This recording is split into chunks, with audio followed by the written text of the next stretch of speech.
guys, what's up, and welcome back to my channel. So today we are going to be talking about Nikita Dragun because I guess at a certain point certain things need to be tackled even if it isn't necessarily one of your favorite things because it gets you worked up. Before I get into all of that, I wanted to quickly plug the fact that I released a nail collaboration with Clutch Nails. I know a lot of people have been asking about my nails in the comments and I couldn't really answer. Designs are sick. 2 out of 3 of the designs come in a shorter version, so if you're not into super long nails, that's cool. This is an example of one of them. The link will be left in the description. It's also in a community post. But anyway, let's get into Nikita Dragun. So Nikita Dragun is exhausting for a lot of reasons, but mainly because she keeps a lot of her career alive by being in controversy. And I realize that sounds quite shady, which I'm fine with, but it's also just a reality because you don't really hear of her doing much aside from being in controversies, and that's just a fact.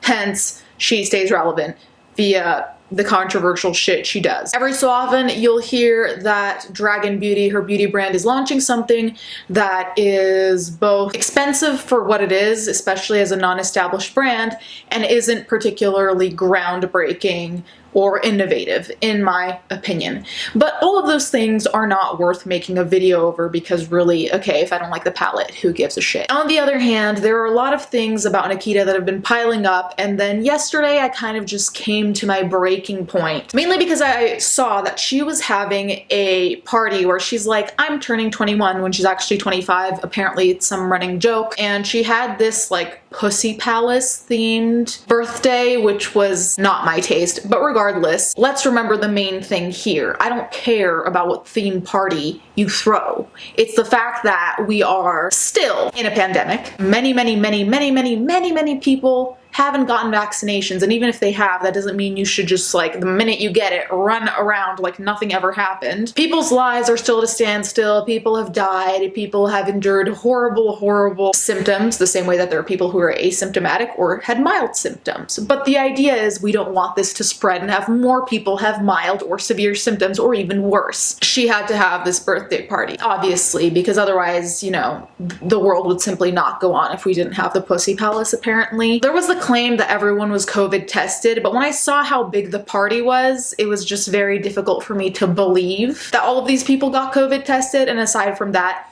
it's hard for me to believe that someone would be collecting physical proof of a negative test. You know, like someone could just say, oh yeah, I got tested, it was negative, and boom, they're in, when maybe they didn't get tested, or they got tested and it wasn't negative. Especially because I know that these are the people who have partied the whole time, so I don't know why suddenly now, hold the phone, now we're all gonna get tested. I just don't believe it, I'm sorry. So in other things that have been happening, as if that's not egregious enough, not so long ago, there's this one influencer, they're a blue check mark. I didn't know who they were, but they're a blue check mark, so I'm sure they're big on some platform for some reason, but I don't know. Clearly, my age is starting to show. Nikita commented under this young man's photo being like, are you 18 yet, or are you 18 now? Something along those lines. And he commented back saying, like, yes. There was a tweet that I retweeted that was like, she's fast, and it's like, if a guy were doing this to a girl who hadn't yet turned 18, or a guy doing it to a young guy, well, actually, I still think there it wouldn't be called out properly because oftentimes it's a more heteronormative call-out thing, but it's only heteronormative for men towards younger women or girls. So it's a mess. But regardless, people were undermining it, and you guys know, I've said this before, that just because something is legal doesn't mean it's right. In my opinion, it's creepy and predatory to wait for someone, for the clock to turn 12 so that 17-year-old is now magically 18 and suddenly you can, you know, do whatever. Like, I don't find that most of the time normal. Now, if it's a 17 and an 18-year-old, obviously it's a different story. But if it's a 17-year-old who's about to turn 18, which he did, and a 25-year-old, there I'm already like, why is a 25-year-old like waiting around for a 17-year-old to turn legal? Anything about turning legal when there's somewhat of an age gap that's big enough to put you in completely different parts of your life and have a completely different development of your brain makes me feel uncomfortable. Now, in the comments, I know there will be someone saying, oh, I know someone for who it worked. And that's great. It does work for certain people. I completely agree. There is no black and white rule, the same way that some age gaps can work But regardless, I think that the reception to this would have been very different if a man commented on a teenager's post being like, "Are you 18 yet?" and this man was 25 and the kid was 17. Do you think the reaction would be the same? I think the fuck not, because once more, we return to something I should probably have a PhD in called women cannot be predators, apparently. This made me think about all the other issues I have with Nikita's behavior. Now, like I said prior, she's been going to parties, she's been out and about, like, no fucks were given. Like I said prior, COVID doesn't exist, no lockdown, no quarantine, just vibes up in the Pussy Palace, apparently. That is already something you guys know I'm not happy about, hence my many rants. Nikita Dragun had a Snapchat series, which is kind of funny because I didn't even know Snapchat was like a channel, like a content creation thing where you'd watch something, because watching something in vertical doesn't seem natural to me. But regardless, there were instances in that show that made me uncomfortable because it was essentially about Nikita's life and her dating life. It was very much keeping up with the Kardashians, but make it Walmart, and I don't even like the Kardashians, so that's saying something. I turned my online persona into an empire and I became famous almost overnight. I have everything. I have followers, I have likes, but what's to have all this stuff if I can't share it with somebody? Creepshow Art Shannon actually made a video about this, and I gave my 2 cents in that video as well, because Nikita was being biphobic in a specific episode, and I'll put the clip here. I don't know if it's a sense of jealousy, but it's more of a sense of like, homie, you were out here trying to run games with me about like, I like you, let's take our friendship to the next level, and then you're still with your ex who's this like big ass, burly ass man. Like, what? This does not equal that. I was with him one time. I'm definitely not one that gets caught up on labels, but for me, what I'm searching for is a man to make me feel like a woman, and I just feel like I don't know why Oscar's attracted to me. I've worked so hard to become the woman I've always wanted to be, but when a guy likes other guys, that's just not me. I'm a girl. And as a bi person, obviously that would ruffle up my feathers, so to speak.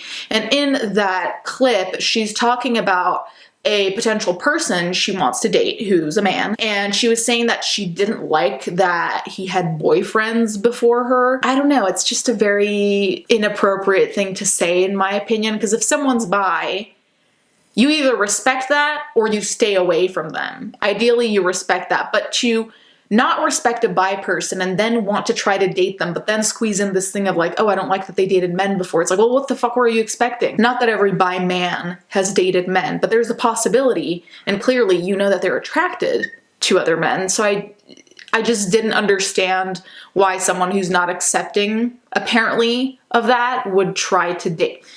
It was confusing to me. I didn't like it, and it sounds ridiculous. Like, imagine you know I'm bi, you ask me out on a date, and then you find out that I've dated other women and you're a man. How is that supposed to be super, super surprising, groundbreaking, never heard of before? 1 + 1 does not equal 5. Okay, so there was that, which made me very uncomfortable, didn't like it. And it was also disappointing because as someone, she's part of the LGBT community, obviously, as a transgender woman, and I thought that out of anyone, she would know how horrible it is to be singled out or treated in a shitty way just because of who you are, really. So, not a fan of that. So the last thing, or like the last major thing people have called Nikita out for is seemingly blackfishing, apparently. And it's not always blackfishing, it's just like almost people make the joke that she chooses a race she's gonna be that day. Now I'm gonna show you a couple of pictures. Now let's just put some things into perspective. Yes, depending on the lighting, your skin tone might look lighter or darker. Yes, depending on if you're outside or inside, that can change things as well, of course. And then there's such a thing as being tan. These are all things that we need to keep into account.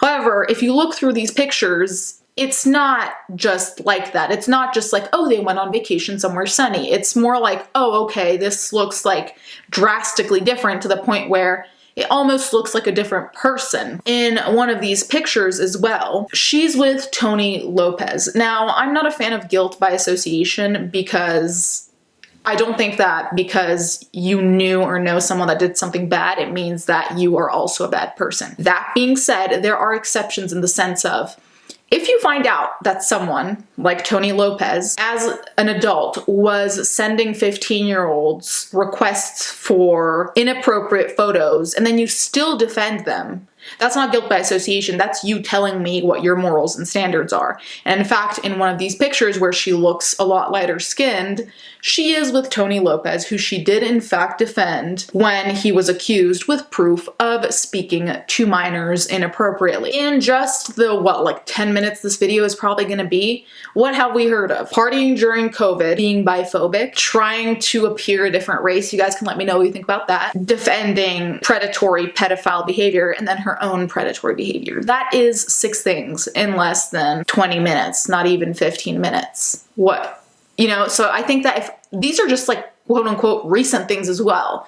And I think that she still remains one of those people like Tana who are like canceled for a period of time, but not long enough for them to be actually accountable, just long enough for them to be silent online and then come back out and be like the quirky, problematic favorite content creator. We need to also address that certain of these behaviors just are not appropriate, and hopefully what we get is a change. That's literally what I think we should be asking for. It's not a question of banning them. It's not a question of ridding them from social media, though I wouldn't mind that either. It's more a question of, look at this behavior, we're telling you why it's not appropriate, and then you amend it. And it could be that easy.